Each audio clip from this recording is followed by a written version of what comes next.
बोल श्री गणेश भगवान की जय। बोल श्री महालक्ष्मी मैया की जय। एक समय महर्षि द्वैपायन व्यास जी हस्तिनापुर आए। उनका आगमन सुन समस्त राज्यकुल के कर्मचारी महाराज भीष्म सहित उनका स्वागत कर राजमहल में ले आए। व्यास जी को स्वर्ण के सिंहासन पर विराजमान किया गया। आचमन से उनका पूजन किया गया।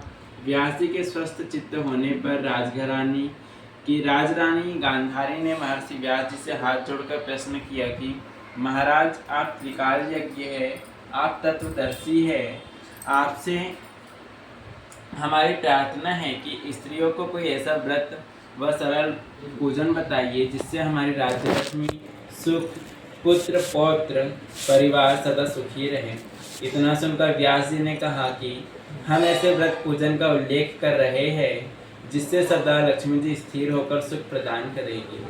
वह श्री महालक्ष्मी जी का व्रत है जिनका पूजन प्रतिवर्ष आश्विन पार कृष्ण पक्ष की अष्टमी को किया जाता है।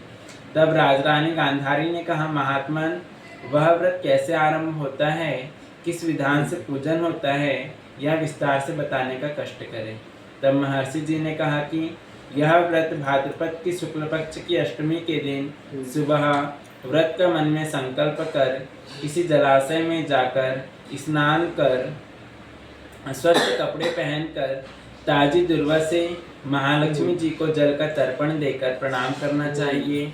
फिर घर आकर सिद्ध 16 धागों का एक गड़ा बनाकर प्रतिदिन एक गांठ लगानी चाहिए।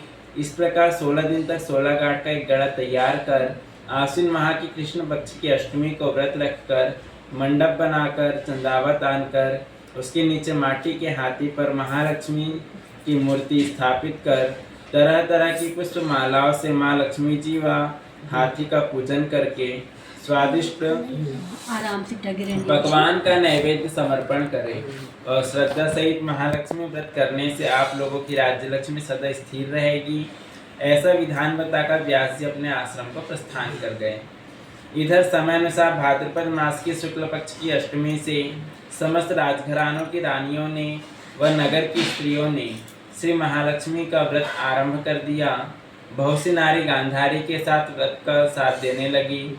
कुछ नारी माता कुंती के साथ भी व्रत का आरंभ करने लगी, पर गांधारी जी द्वारा कुछ द्वेषभाव होने लगा। ऐसा होते होते 15 दिन व्रत का समाप्त हुआ।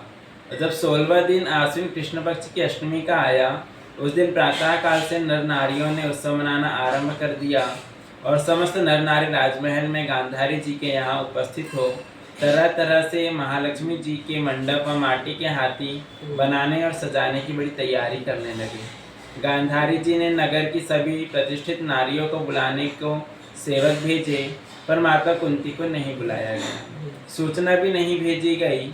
उत्सव बाग की धुन गुंजारने लगी, जिससे सारे हस्तिनापुर में खुशी की लहर दौड़ गई। माता कुंती ने इसे अपना अपमान समझकर बड़ा रंज मनाया और व्रत की कोई भी तैयारी नहीं की।